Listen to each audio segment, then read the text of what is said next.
أعوذ بالله من الشيطان الرجيم.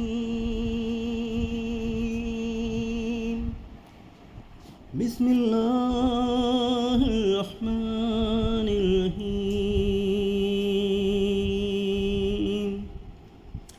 الحمد لله رب العالمين، والصلاة والسلام على سيد المرسلين. أما بعد، أعوذ بالله من الشيطان الرجيم. بسم الله الرحمن الرحيم. مولاي صل وسلم دائما أبدا على حبيبك خير الخلق كلهم برحمتك يا أرحم الراحمين. الحمد لله رب العالمين. السلام علیکم یا رسول اللہ، الصلاۃ والسلام علیک یا حبیب اللہ، الصلاۃ والسلام علیک طٰہٰ، الصلاۃ والسلام علیک یا یاسین. اللہ اکبر. سید المرسلین سرور عالم صلی اللہ تعالی علیہ وسلم نے ارشاد فرمایا کہ تمام صحابہ رضی اللہ تعالی امت مسلمہ میں افضل و برتر ہیں. اللہ تعالیٰ نے ان کو اپنے رسول صلی اللہ تعالی علیہ وسلم کی صحبت اور نصرت و اعانت کے لیے پسندیدہ فرمایا اور برگزیدہ فرمایا. ان نفوس قدسیہ کی فضیلت و مدح میں قرآن پاک میں جا بجا آیت کریمہ واضح ہیں. ان کے حسن و جمال، حسن عمل، حسن اخلاق اور حسن ایمان کا تذکرہ ہے، اور انہیں دنیا کی مغفرت اور عنایت اخروی کا مژدہ سنا دیا گیا ہے، جن کے اوصاف حمیدہ کی خود اللہ عز و جل تعریف فرمائے. ان کی عظمت اور رفعت کا اندازہ کون لگا سکتا ہے؟ ان پاک ہستیوں کے بارے میں قرآن پاک کی کچھ آیتیں درج ہیں. اولئکم هم المؤمنون حقا لہ درجۃ عند ربہم ومغفرۃ ورزق کریم. سورہ طیبہ میں ارشاد ہوتا ہے، یہ سچے مسلمان ہیں، ان کے لیے درجے ہیں ان کے رب کے پاس، اور بخشش ہے اور عزت کی روزی ہے. سورہ فتح. رضی اللہ عنہم ورضوا عنہ وأعد لہ جنات تجری تحتہا الانہار خالدین فیہا ابدا ذلک الفوز العظیم. کنز الایمان میں اللہ نے ان کی اللہ ان سے راضی اور وہ اللہ سے راضی ان کے لیے تیار کر رکھے ہیں باغ جن کے نیچے نہریں بہیں، ہمیشہ ہمیشہ ان کی راہیں، یہی بڑی کامیابی ہے.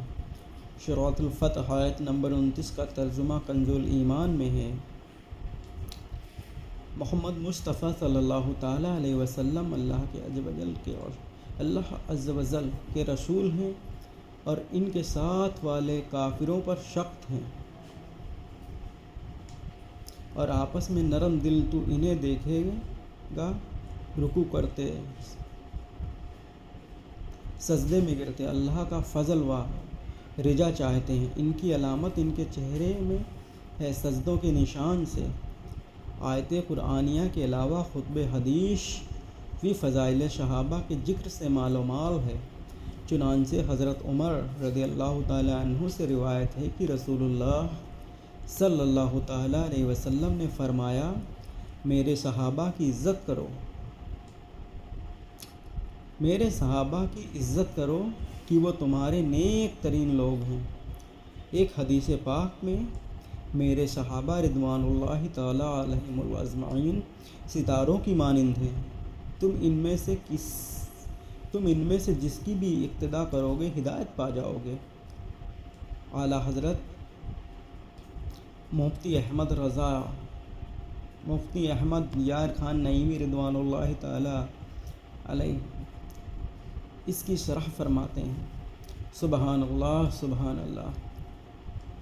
صلی اللہ حبیبی صلی اللہ تعالی علیہ وسلم، کیسی نفیس تسبیح ہے۔ حضور صلی اللہ تعالی علیہ وسلم نے اپنے صحابہ رضوان اللہ تعالی علیہم کو ہدایت کے طارے فرمایا، اور دوسری حدیث میں آپ نے اہل بیت رضی اللہ تعالی عنہم کو کشتی نوح فرمایا۔ سمندر کا مسافر کشتی بھی حاجت مند ہوتا ہے، اور تاروں کی رہبری کا بھی جہاز ستاروں کی رہنمائی پر سمندر میں چلتے ہیں۔ اس طرح امت مسلمہ اپنی ایمانی زندگی میں اہل بیت اطہار رضی اللہ تعالی عنہم کے بھی محتاج ہیں، اور صحابہ کبار رضی اللہ تعالی عنہ کی بھی حاجت مند ہیں۔ امت کے لیے صحابہ رضی اللہ تعالی عنہم کی اقتداء میں ہی اہتداء ہے، یعنی ہدایت ہے۔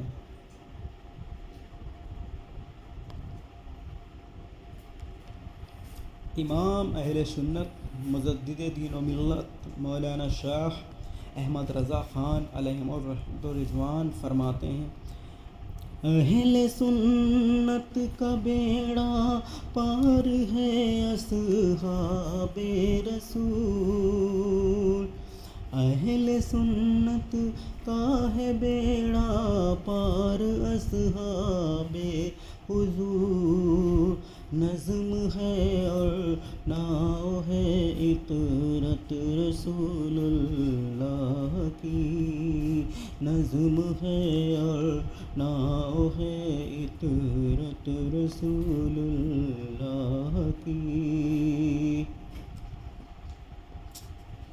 ہدایت بخشش حصہ اول 111 انبیاء کرام علیہم السلام کے بعد تمام انسانوں میں صحابہ کرام رضی اللہ تعالیٰ عنہم سب سے زیادہ تعظیم و توقیر کے لائق ہیں۔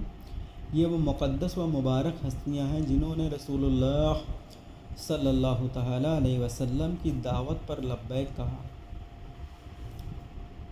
دائرہ اسلام میں داخل ہوئے اور تن من دھن سے اسلام کے آفاقی اور ابدی پیغام کو دنیا کے ایک ایک گوشے میں پہنچانے کے لیے کمر بستہ ہوئے۔ تاریخ گواہ ہے کہ ان مبارک ہستیوں نے قرآن و حدیث کی تعلیمات کو عام کرنے اور پرچم اسلام کی سربلندی کے لیے ایسی بے مثال قربانیاں دیں کہ آج کے دور میں جن کا تصور بھی مشکل ہے۔ رسول اکرم صلی اللہ تعالیٰ علیہ وسلم کی زیبا زیارت وہ عظیم شہادت ہے کہ دنیا جہاں بھی کوئی نعمت اس برابر نہیں ہو سکتی۔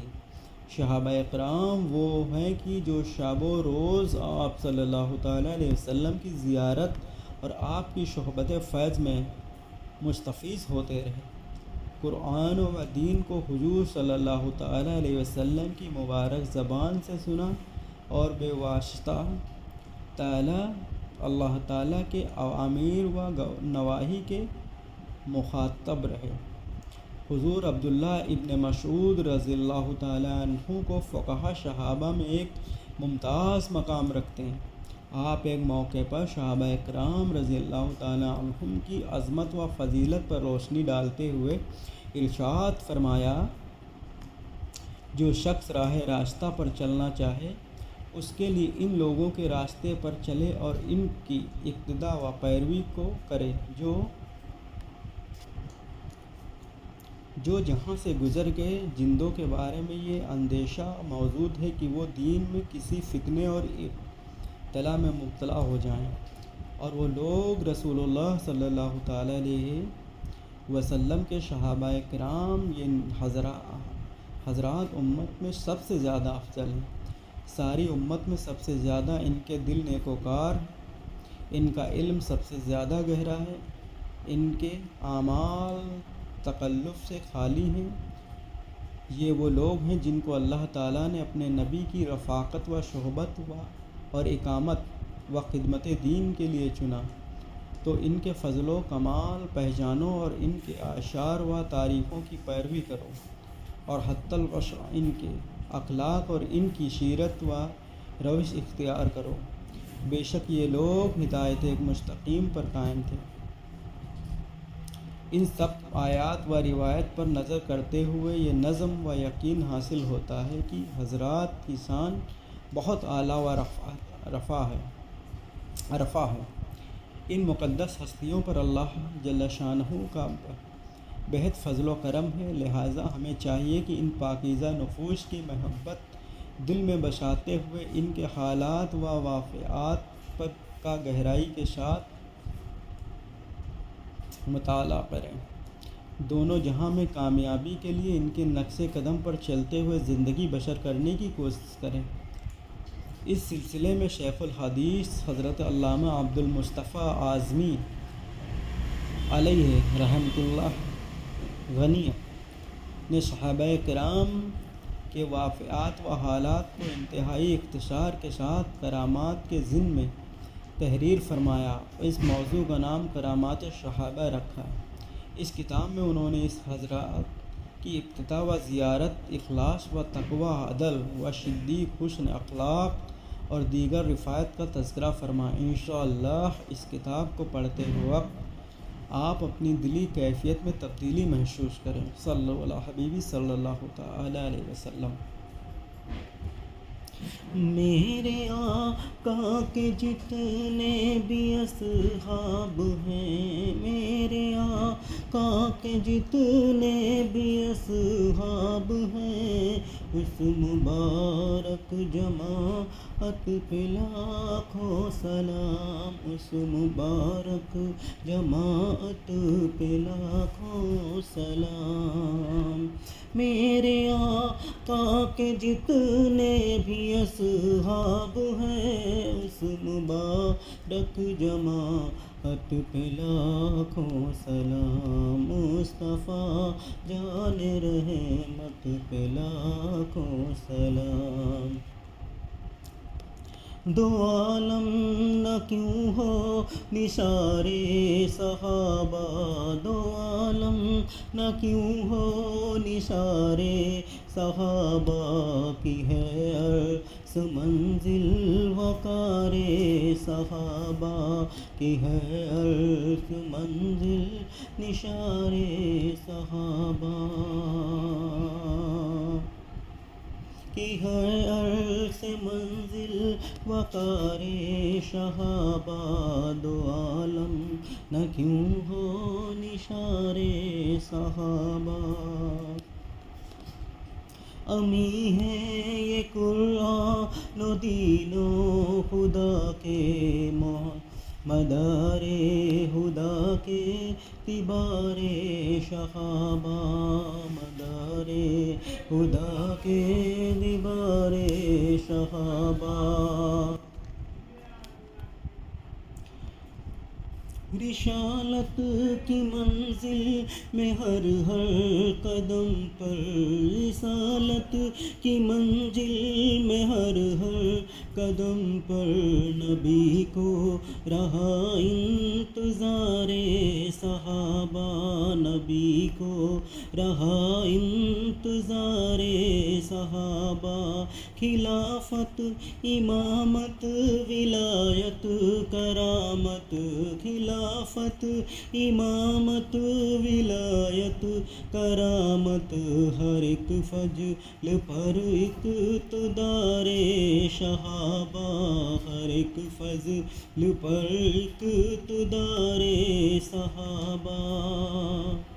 نمایاں ہے اسلام کے گلستاں میں، ہر ایک پھول پہ رنگ بار صحابہ، ہر ایک گل پہ رنگ بہار صحابہ، ہر ایک کمال صحابہ، نبی کی تمنا، نبی کی تمنا، کمال صحابہ، جمال نبی ہے قرار صحابہ، کمال نبی ہے قرار صحابہ۔ یہ میرے ہے فرمان ختم الرسول کی ہے دین خدا شاہکار صحابہ ہے تاج رسالت کے رس کر رسول خدا تاجدار صحابہ رسول خدا تاجدار صحابہ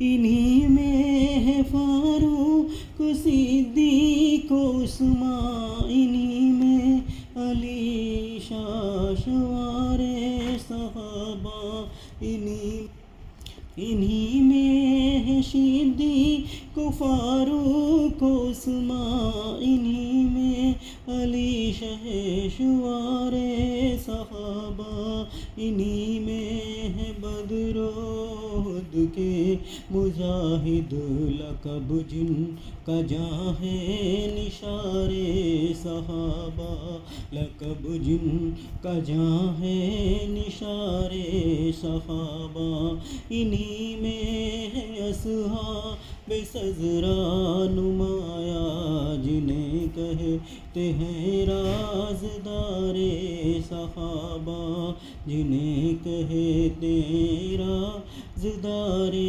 صحابہ انہی میں ہے انہی میں حسین و حسن فاطمہ ہے انہی میں حسین و حسن فاطمہ ہے نبی کے جو گل ہیں گزارے صحابہ نبی کے جو گل ہیں گلار ازار صحابہ انہی میں حسین و حسن فاطمہ ہے نبی کے جو گل ہیں ازار صحابہ پرس مانگے عزمی یہ دعا ہے ایسی بنوں میں غبار مزار صحابہ اللہ اکبر اللہ اکبر اللہ اکبر اللہ اکبر صلو علی حبیبی صلی اللہ تعالی علیہ وسلم رضیت باللہ ربا وبالاسلام دینا وبمحمد النبی مولا وصلی وسلم دائما ابدا علی حبیبک خیر الخلق کلہم۔ یہ وہ عظیم فضیلت مآب اور مقدس ہستیاں ہیں جو حضور انور صلی اللہ تعالیٰ علیہ وسلم کے جلال و جمال نبوت کو اپنی ایمانی نظروں سے دیکھا ہے۔ اپنی ایمانی نظروں سے دیکھ کر اللہ اور اس کے رسول حبیب خدا صلی اللہ تعالیٰ علیہ وسلم کے شرف صحبت میں سے سرفراز ہو کر خوش بختی اور نیک نصیبی کے بادشاہ بلکہ شہنشاہ بن گئے اور صحابہ کرام رضی اللہ تعالی عنہم کے معزز لقب سے شربلند ہو گئے۔ شربلند ہو کر تمام اولیاء امت میں اسی طرح نظر آ رہے ہیں جس طرح ٹمٹماتے ہوئے چراغوں کی محفل میں ہزاروں کا پاور جگمگاتا ہوا بجلی کا قلب بلب یا ستاروں کی بارات میں چمکتا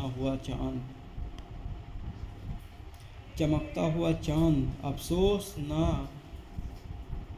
افسوس کی نہ تو ہمارے واعظین کرام نے اپنی تقریبوں میں صحابہ کرام رضی اللہ تعالیٰ عنہم کی کراماتوں کو بیان کیا، نہ ہمارے مشائخ اعظام نے اپنے مریدوں کو اس سے آگاہ کیا، نہ ہمارے بڑے علماء اہل سنت نے ان عنوان پر کبھی قلم اٹھانے کی زحمت گوارا کی۔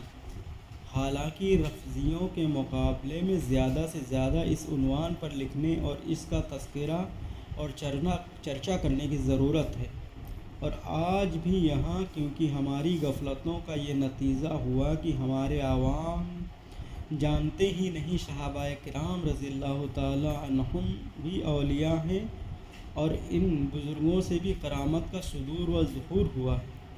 در حقیقت ایک اشعار دراز میں یہ تعشع میرے دل کا کانٹا بنا ہوا تھا، چنانچہ یہ وہ جذبہ ہے جس سے متاثر ہو کر میں اپنی کوتاہی دستی اور علمی کم مائگی کے باوجود فی الحال 100 صحابہ کرام رضی اللہ تعالی عنہم کے مقدس حالات اور ان کے کمالات و کرامات کا ایک مجموعہ و صورت گلدستہ ناظرین کرام کی خدمت میں نظر کرنے کی شہادت حاصل کر رہا ہوں، جو کرامات صحابہ رضی اللہ تعالی عنہم کے سیدھے سادے ناموں سے معصوم ہیں۔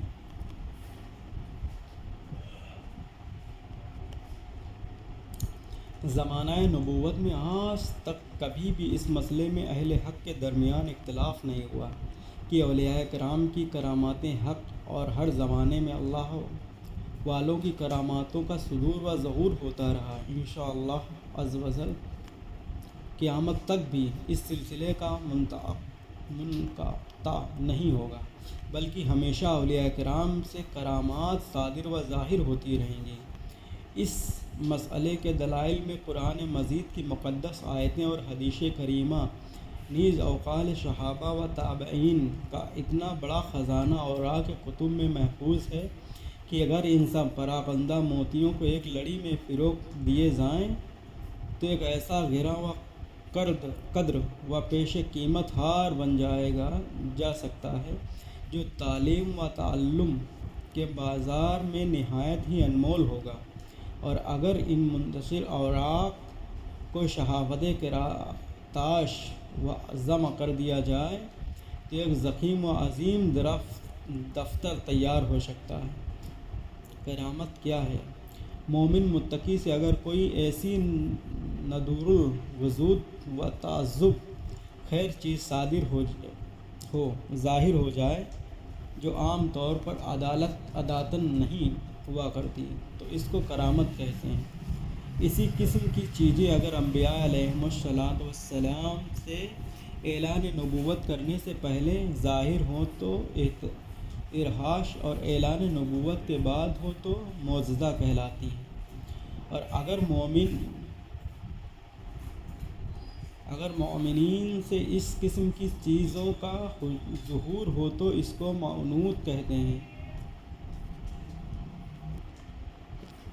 کسی کافر سے کبھی اس خواہش کے مطابق اس قسم کی چیز ظاہر ہو جائے تو اس کو استدراج کہا جاتا ہے۔ معجزہ اور کرامات۔ اوپر ذکر کی ہوئی تفصیل سے معلوم ہو گیا کہ معجزہ اور کرامت دونوں کی حقیقت ایک ہے، بس دونوں میں فرق صرف اس قدر ہے کہ خلاف عادت و تعجب خیز چیزیں اگر کسی نبی کی طرف سے ظہور پذیر ہو تو یہ معجزہ کہلائیں گی، اور اگر ان چیزوں کا ظہور کسی ولی کی جانب سے ہو اس کو کرامت کہا جائے گا۔ چنانچہ حضرت امام یافعی رحمۃ اللہ تعالی عنہم نے اپنی کتاب نصر محاسن الگلیہ میں تحریر فرمایا کہ امام الحرمین و ابو بکر بقلانی و ابو بکر فاروق و حجۃ الاسلام امام غزالی و امام فخر الدین رازی نصیر الدین بوزوی و محمد بن عبد الملک سلمی و نصر الدین توسی و حافظ الدین نفسی و ابو القاسم قریشی، ان تمام اکابر و علماء اہل سنت کے محققین ملت نے متفقہ طور پر یہی تحریر فرمایا کہ معجزہ اور کرامت میں یہی فرق ہے۔ خارق عادت کا صدور و ظہور کسی نبی کی طرف سے ہو تو اس کو معجزہ کہا جائے گا، اور اگر کسی ولی کی طرف سے ہو تو اس کو کرامت کے نام سے یاد کیا جائے گا۔ حضرات امام یافعی نے ان 10 اماموں اور ان کی کتابوں کی عبرتیں نقل فرمانے کے بعد یہ ارشاد فرمایا کہ ان اماموں کے علاوہ بزرگان دین ملت نے بھی یہی فرمایا، لیکن علم و فضل و تحقیق و تقدیق کے ان پہاڑوں کے نام ذکر کر دینے کے بعد مزید محققین کے ناموں کے ذکر میں کوئی ضرورت نہیں ہے۔ زمانہ نبوت سے آج تک کبھی بھی اس مسئلے میں اہل حق کے درمیان کبھی اختلاف نہیں ہوا، اور اولیاء کرام کی کرامات حق ہیں، اور ہر زمانے میں اللہ والوں کی کراماتوں کا صدور و ظہور ہوتا رہا ہے، اور انشاءاللہ قیامت تک کبھی بھی اس کا سلسلہ منقطع نہیں ہوگا، بلکہ ہمیشہ اولیاء کرام سے کرامات صادر و ظاہر ہوتی رہیں گی۔ اور اس مسئلے کے دلائل میں قرآن و مجید کی مقدس آیتیں اور حدیث کریمہ نیز اقوال صحابہ و تابعین کا اتنا بڑا خزانہ اور کتب میں محفوظ ہے۔ مردوں کو زندہ کرنا یہ وہ کرامات ہے کہ بہت سے اولیاء کرام اس کا صدور ہو چکا ہے۔ چنانچہ روایت صحیحہ سے ثابت ہے کہ ابو عبید بصری جو اپنے دور کے مشاہیر اولیاء میں سے ایک ہیں، ایک مرتبہ جہاد میں تشریف لے گئے۔ جب انہیں وطن کی طرف واپسی کا ارادہ فرمایا تو ناگہاں ان کا گھوڑا مر گیا، مگر ان کی دعا سے اچانک وہ مرا ہوا گھوڑا زندہ ہو کر کھڑا ہو گیا، اور وہ اس پر سوار ہو کر اپنے وطن بصرہ پہنچ گئے، اور خادم کو حکم دیا کہ اس کی زین اور لگام اتار لیں۔ خادم نے چوں ہی زین اور لگام کو گھوڑے سے جدا کیا، فوراً ہی گھوڑا مر کر گر پڑا۔ اسی طرح حضرت شیخ مفرز جو علاقہ مصر میں شعید کے باشندے تھے، ان کے دسترخوان پر ایک پرندے کا بچہ بنا ہوا رکھا گیا، تو آپ نے فرمایا تو خدا تعالیٰ کے حکم سے اڑ کر چلا جا۔ ان الفاظ کا ان کی زبان سے نکلنا تھا کہ ایک لمحے میں وہ پرندے کا بچہ زندہ ہو کر اڑ کر چلا گیا۔ اسی طرح حضرت شیخ احد رضی اللہ تعالیٰ عنہم نے اپنی مری ہوئی بلی کو پکارا تو وہ دوڑتی ہوئی شیخ کے سامنے حاضر ہو گئی۔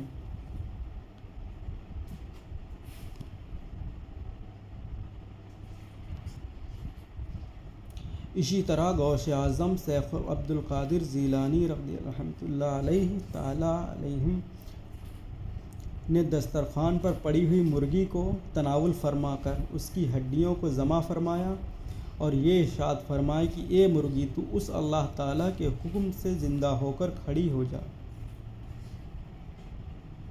جو سڑی گلی ہڈیوں کو زندہ فرمائے گا۔ زبان مبارک سے ان الفاظ کے نکلتے ہی مرغی زندہ ہو کر چلنے پھرنے لگی۔ اسی طرح حضرت زین الشفعی مدرسہ سمیہ نے اس بچے کو جو مدرسے کی چھت سے گر کر مر گیا تھا زندہ کر دیا۔ اسی طرح عام طور پر یہ مشہور ہے کہ بغداد شریف کے 4 بزرگ ایسے ہوئے جو مادر ذات اندھوں اور کوڑھیوں کو خدا تعالیٰ کے حکم سے شفا دیتے اور اپنی دعاؤں سے مردوں کو زندہ کر دیتے تھے۔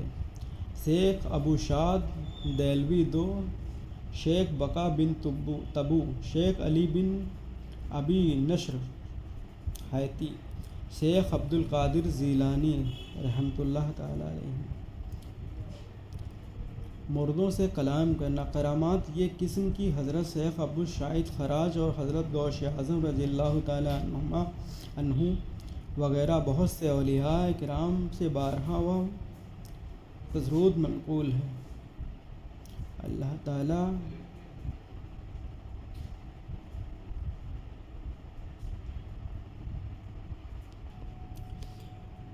آخر میں دعا گو ہوں کہ خداوند کریم اپنے حبیب صلی اللہ تعالیٰ علیہ وسلم کے طفیل میں میری اس حقیر علمی و قلمی خدمت کو اپنے لفظوں فضل و کرم سے شرف قبولیت عطا فرمائے، اور اس کو میرے لیے، میرے والدین و اساتذہ و تلامذہ و احباب سب کے لیے سامنے آخرت و ذریعہ مغفرت فرمائے۔ آمین بجاہ یا سید المرسلین علیہ وعلی آلہ واصحابہ الصلاۃ والسلام علیکہ یا ارحم الراحمین، آمین یا رب العالمین۔ اگر کوئی پڑھنے میں غلطی یا لفظی سے کسی قسم کی خامی ہو گئی ہے تو اللہ تعالیٰ مجھے معاف فرمائے۔ استغفر اللہ ربی من کل ذنب واتوب الیہ، وآخر الدعوانا والحمد للہ رب العالمین۔